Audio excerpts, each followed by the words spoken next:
Good morning, sports fans from all around the globe.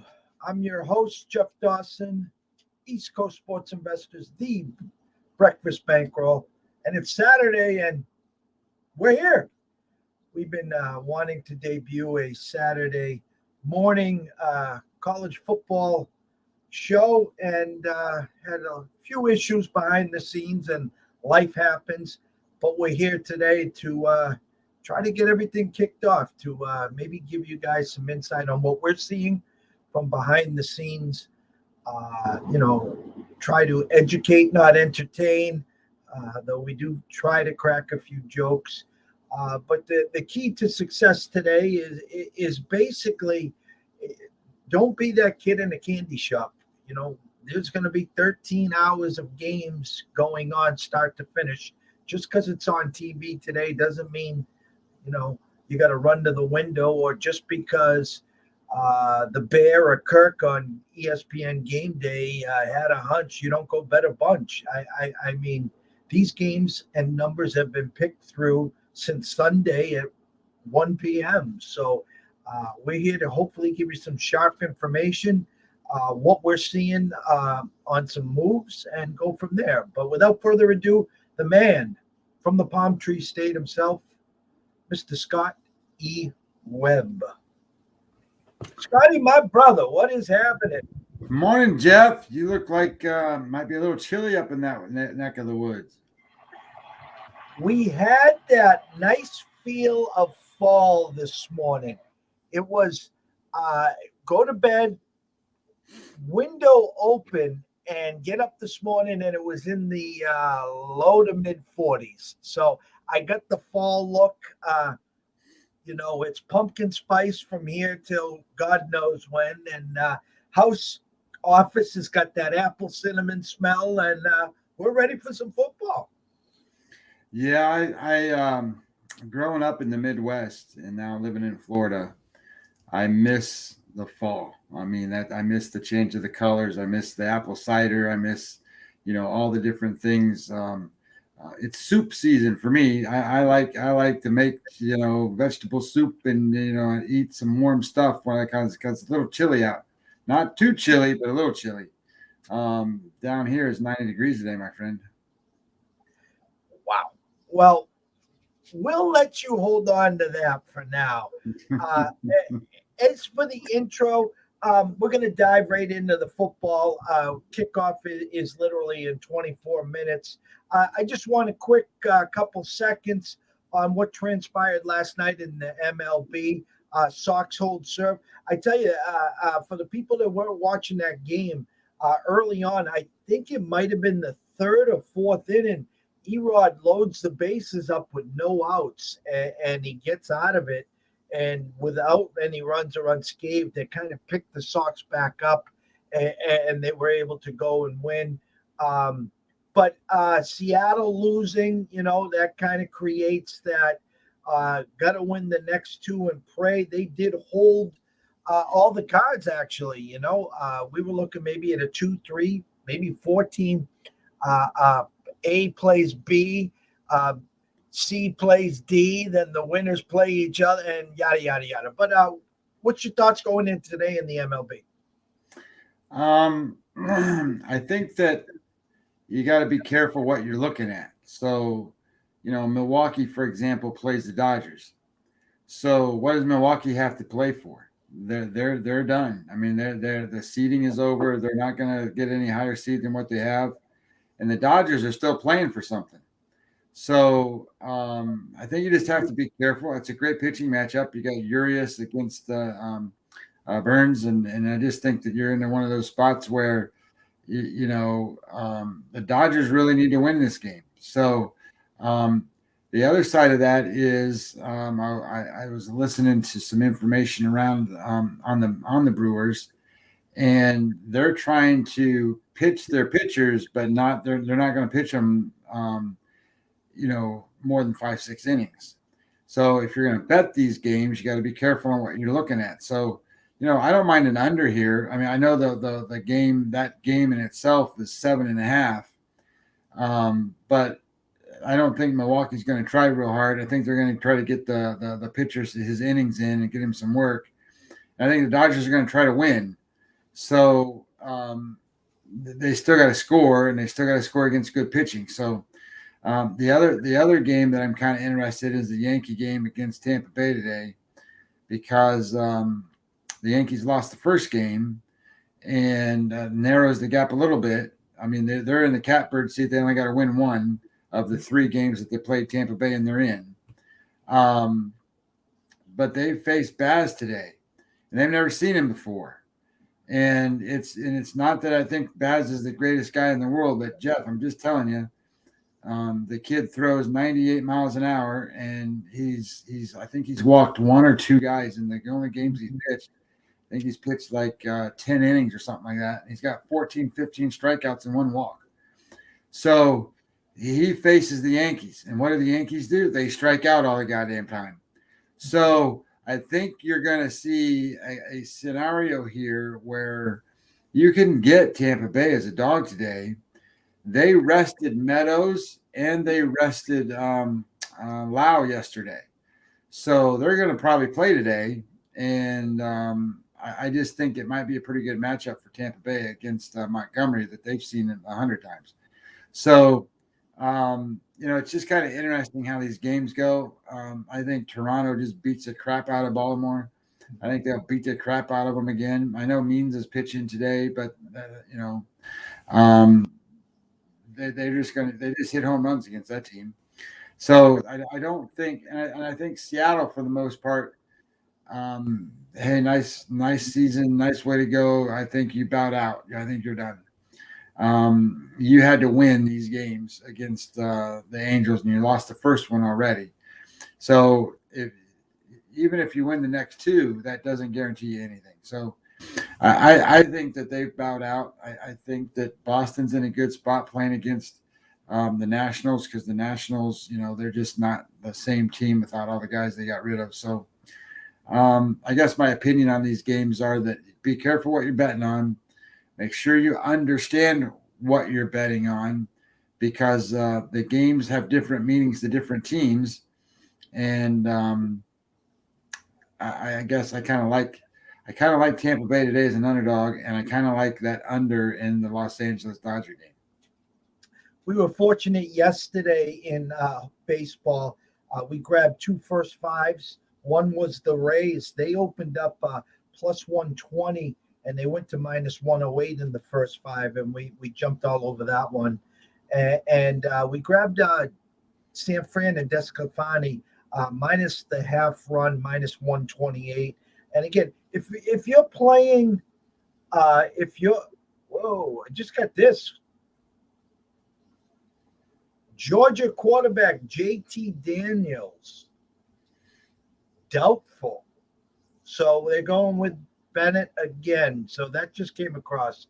But again, when you get that 1 or 2 run first inning, it's amazing how they hold up in the first 5, especially in a close pitching battle. And we were able to hold on there. That the key as I'm sweating that one out is you don't want to get the top of the order up for the 3rd time in that 5th inning. And with 1 out, they get the double. So now I get the number 9 batter with the top of the order, who Grisham had already got a leadoff double to start that game, but was able to get out of it and was fortunate. So without further ado, I do agree, by the way, with the Seattle aspect. This happens so much in sports. When there's no pressure on you and you're free rolling, it comes so easy. That's the first time all year that they held the cards in their hand, and they were expected to win, or we should say favored to win. They win all 3. They're in at least the game on Monday. Mm-hmm. And so it was 2-1. They had their opportunities and they failed, but that's for another show. So I'm bringing out the NASA big board today for the boys. And we're going to share this with everyone that wants to take a look at it.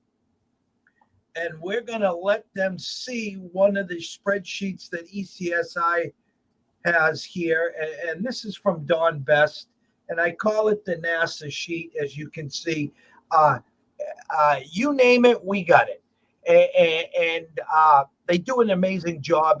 And these things move just like your stock market.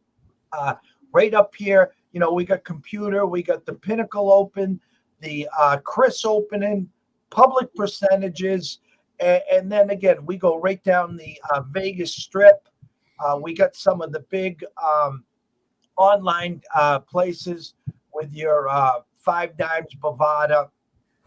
We have this with Sports Insight with Wager Talk, who I tell everyone again, wagertalk.com is free. It's one-stop shopping. We've been showing that. But anyways, without further ado, Scotty, I got a list here that was just from last night's snapshots to this morning, the moves, and I got probably about 18, 19. But I want to give you the board here. I want to give everyone listening here an opportunity to hear what you're seeing, what you're thinking, or what you have played today. Okay, so just in lieu of time, because we got games that start at noon, I'm going to talk about two games that kick off at noon. But I want to preface everything by talking about data numbers and the different things that I use. And one of the things that really drives my models is EPA. So you're going to hear me say EPA all the time. So I need to make sure that everybody knows what that means. So EPA is extra expected points added. That's what it means. It's expected points added. So in a football game, think of it as a per play stat, right? So ideally, it's a measure of points added or lost compared on each play on an expected drive. So it accounts for points for the remainder of the drive and the opponent's points for the next drive. So the idea here is, instead of measuring things in terms of yards, because you can do a lot of different numbers with yards too, but the reality becomes is EPA becomes very important because the game is based on points, not yards. So that's why I kind of like this number. So all that stuff being said, the first two games that I'm looking at today that start at noon, I played Texas. I got Texas -4 today against TCU. I'll tell you why in a second. And I played Michigan today. I played Michigan two ways. I did play them on the +2 number, but I also played them on the money line at +110. So I played them both ways. Now, when you look at Texas plays TCU today. TCU is number 117 out of 130 schools in defensive EPA.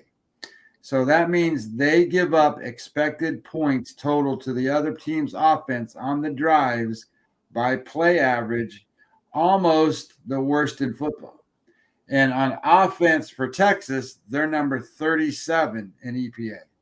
And as a total for the teams, Texas is 34, TCU is number 82.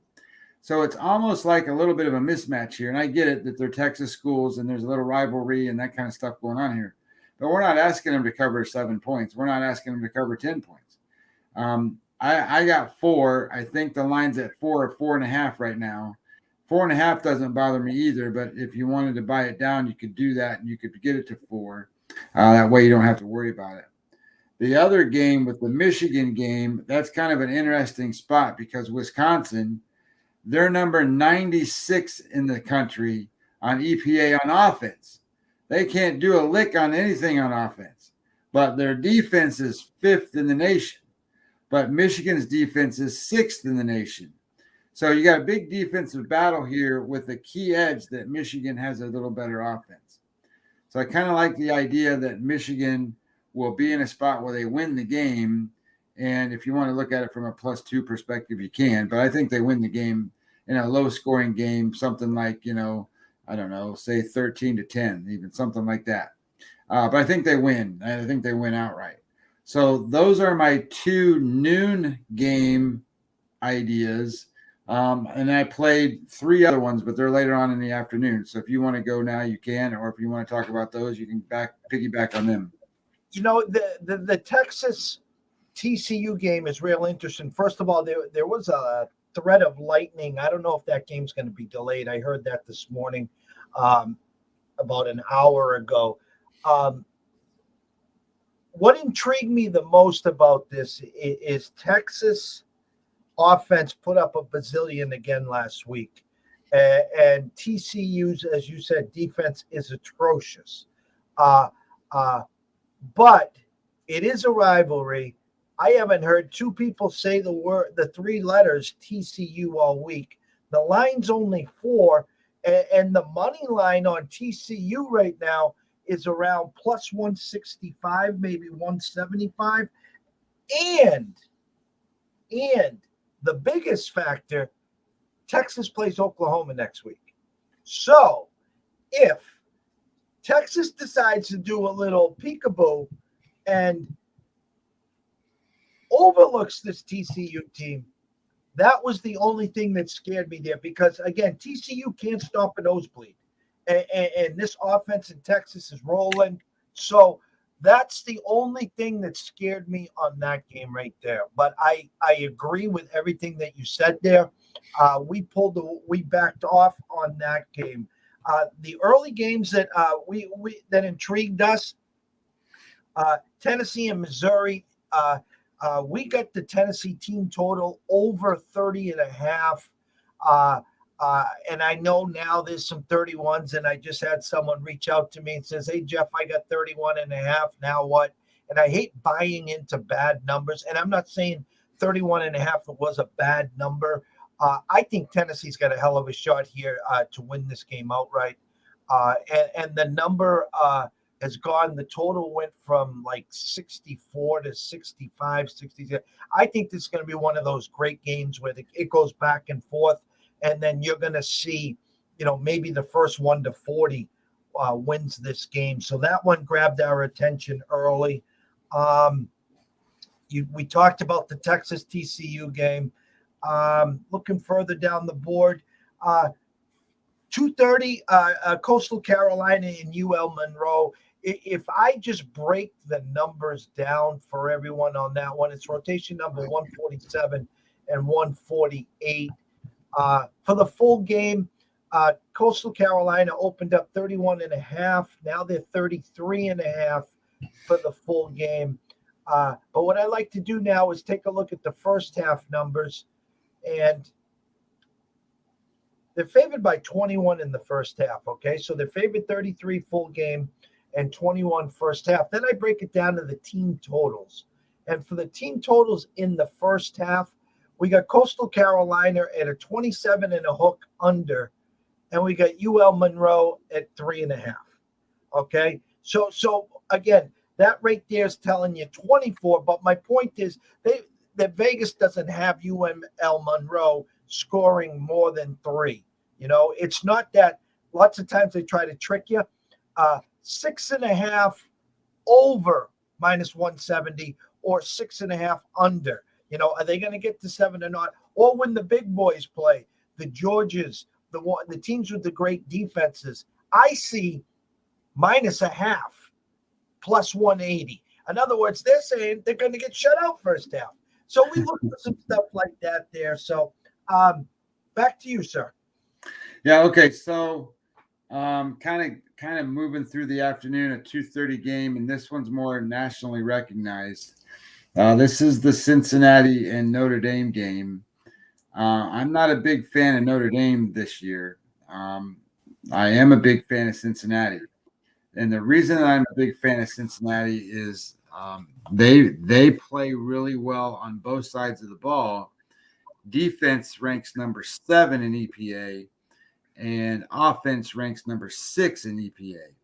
And when you look at what Notre Dame has been able to accomplish, Notre Dame is number 77 in offense, number 23 on defense. So they're better on defense. But what I try to look at is when you have a solid defense and a poor offense, your defense gets worn out.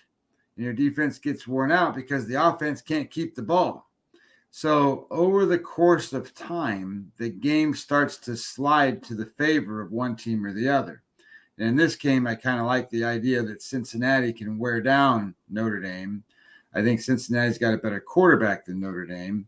And I think that what you run into here is the idea that Cincinnati is going to, I think they're played enough big games now a little bit that they don't fear going into a Notre Dame that they haven't played in. They haven't done that much. Last year was a big year for them. This year they've got meaningful games almost every week in a sense that, they're trying to be national title type team. I think that this is one of those spots that it works well for them. So I'm good with Cincinnati. I took Cincinnati. I didn't play them -1.5 though. I played them on the money line. I took it at it's -125 is the number I got. And I was okay with that number. I mean, I know that's a little juicy, but I was okay with 125. I just don't want to have to cover one in the hook for whatever. It doesn't matter. If they win 21-20, I'm going to be mad. So I took the money line in that game. And then the other midday game, kind of a probably off the radar game for most people. I'm on Boise State today. I played Boise State -5 because I think they're going to win by more than a touchdown. They play Nevada. And again, looking at the EPA numbers, this is a big mismatch. Boise State is 28th in the country. On offense, they rank 29. On defense, they rank 37. Nevada is ranked 80. On offense, they rank 71. And on defense, they rank 85. I don't think that, and it's in Boise State. Not that these guys don't play each other often enough that it's not, something that Nevada's used to. But it is a big edge when you're starting to talk about what. So this Boise State team and BYU are two teams that I think are undervalued through the whole country. They're BYU. All they do is go out and beat teams and cover spreads. And I think Boise State's going to do the same thing today. For those that missed it, and then of course we weren't on a show, but Houston was a great bet yesterday. I was on Houston yesterday. They were getting points, and they outright destroyed that team last night. So I was great with that number. I think you're going to see kind of a Boise State win here over a touchdown. I'm okay with covering the 5. That doesn't bother me. And then I had one last game, and it's kind of a piggyback on what's going on with college football. I'm going to take Boston College plus the 15 points against Clemson today. And until Clemson, and again, they play great defense, but until they get to a point where they prove that they can be a team that belongs in the top 20, Boston College isn't a bad football team. So Boston College ranks 39th in EPA, 35th on offense, 49th on defense. Would it surprise you, Jeff, if I told you that Clemson ranks 112th in offense on EPA? That's terrible, man. So yeah, they got a good defense, but if you can't move the ball and score, I think you're going to run into a trouble. But because Boston College can play defense, they're not the greatest defense, but top 50 is not terrible in college football, and they're getting 15. So I kind of like that game. So those are the games that I played today. Talked earlier in the week with Dave Sharapan about the Cincy Notre Dame game, and what intrigued me the most initially was Cincinnati opened up as a 1.5 point favorite, and it did go to 2. Now, I as you know, we're big on those opening lines. What is Vegas trying to tell us? And what do we have to do to get the happy ending and cash the ticket? What story are they trying to tell us? And then I think a little had to do with the starting quarterback with Notre Dame. Is he playing? Is he not playing? But if you peel this back even further, I mean, Notre Dame had a huge emotional win last week at Soldier Field against Wisconsin. I mean, first half was a grind.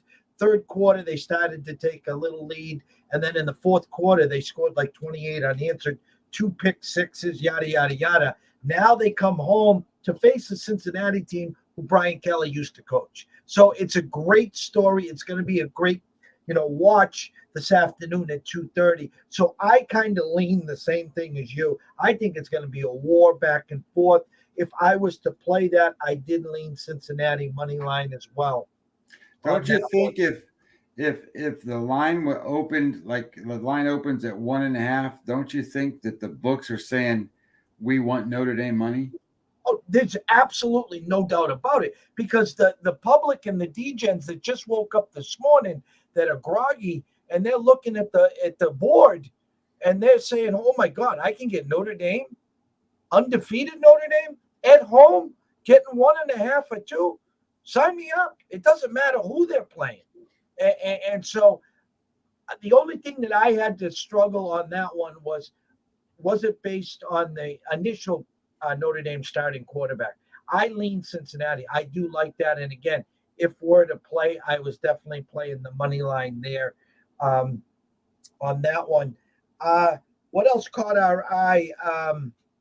Later on during the day, we were trying to stay away from some of the, the marquee games. The Alabama and Mississippi game is going to be one for the ages. The whole world, just to let everyone know, is on Alabama first half. They're going to keep playing that. It opened at 7.5 first half. It's up to 8.5, even 9. I like the Ole Miss team total 30.5, 31. The unders at like 79.5. I think this is going to be a game that is going to be in the 90s, maybe even 100. I think it's going to be a fun game to watch there. Lane Kiffin trying to get some revenge on the Jedi Master himself, Mr. Saban. The Auburn LSU game initially intrigued us. A lot of people talking now LSU bounced back. Auburn struggled. Everyone remembers the Auburn Penn State game where Bo Nix had a chance and then they couldn't close the deal at the end, but we stayed away there. Late night game, Arizona State, UCLA. UCLA looking to bounce back. I think we had Arizona State first half last week and we cashed. I think Arizona State's starting to get their sea legs. And I think this is going to be a war. We haven't given out anything on that game, but I do think ASU is in a prime spot. I think you can get them around plus 135 right now on the money line. I think as that night progresses, I think that number goes down on that one. 5:30, Cal and Washington State. Not a believer in Washington State. Cal's been snake bit a few times this year. We talked. The number was 7.5. We bought the hook to Cal -7. We got them at right now double-digit winners. There was one game that flipped overnight. I don't know if you have any numbers for it or can figure out the reason why here. At 9 p.m., Washington at Oregon State. Washington was 1.5-point favorites. They were -125 on the money line. And now Oregon State is a 1.5-point favorite. And you can get Washington at plus 120. Now, I know everyone remembers last Saturday night and Oregon State just putting a beat down on USC. So there was some sharp, heavy money that came in overnight and pounded the window on Oregon State side. But I don't know what your numbers read there. Well, I was looking at this, and I was just trying to see where we have a possible issue. But I don't think people are believing in Washington, to be honest. And in terms of data and numbers, let me find Washington on my board here. Washington is number 45 in the country. Offense ranks 61, defense ranks 31. And Washington, who are they playing again? Oregon State. Yeah, I gotta find Oregon State. There, Oregon State ranks 37th, 20th in offense, and 69 on defense. So that's sort of, in my opinion, that's just a really close game. It's a good battle. It's a pretty decent game. I don't know why you would. I don't have any reason why the number would flip, unless there's just hype out there somewhere. I look for Washington injuries, and there's nothing that's showing, hey, something crazy is happening there. I don't have anything on that one, but I will tell you, the game that I scratched at the end that I didn't play was at 6:00. I like Kentucky in the points, but I think everybody and their brother likes Kentucky in the points today. So I'm like, I'm not riding that wagon. So I got off of that one. And the other one that I liked that I didn't play is I like Buffalo plus a touchdown today against Western Michigan. Buffalo just got that pedigree, and they've been in the MAC and doing so well. But I don't trust them enough at this point because they got a lot of young players. So I scratched both of those too, but those were leans that I was looking at, and I'm like, man, how can you not play those games? And then I looked at that Florida-Kentucky game, and I'm like, that's why, because they're not as good. So I'm like, I'm not doing that. And I know, Florida played a good game against Alabama and all that. But if you don't win that game, you're on a low coming into the next game. And that's kind of where they are. And this is sort of a rivalry game for Kentucky, not necessarily for Florida. Florida plays so many rivalry type games that it doesn't really matter to them that they play Kentucky. So I think Kentucky gets up for these games. So I liked them, but I backed off. I saw the money. I saw the money was starting to come in. The line was starting to change. I think you could have got them at 8 or 8.5 before. And now it's down to 7 or 7.5. So I'm like, I'm not going to play that. And that's the hardest thing on Saturdays, whether it's college hoops, college basketball, college football, and you even see it in the NFL. If you follow an NFL and you got the card this long and you tried it, someone says, okay, give me 3 dogs that have a chance to win outright. And you're sitting there studying, and you give them the 3 dogs. Well, they're nowhere to be found. It's the ones that we can't see. The teams getting 8.5 plus 350 on the money line that, go into New Orleans and win outright, or go into Buffalo and win outright. And so I get those texts every Saturday. All right, Jeff, who's the public trendy dogs? Okay. Kentucky got us last week. We had South Carolina +5 and Kentucky won by 6. You called it. The whole world's on Kentucky this week. +7.5 right now, and a lot of sprinkle a little, money on the plus.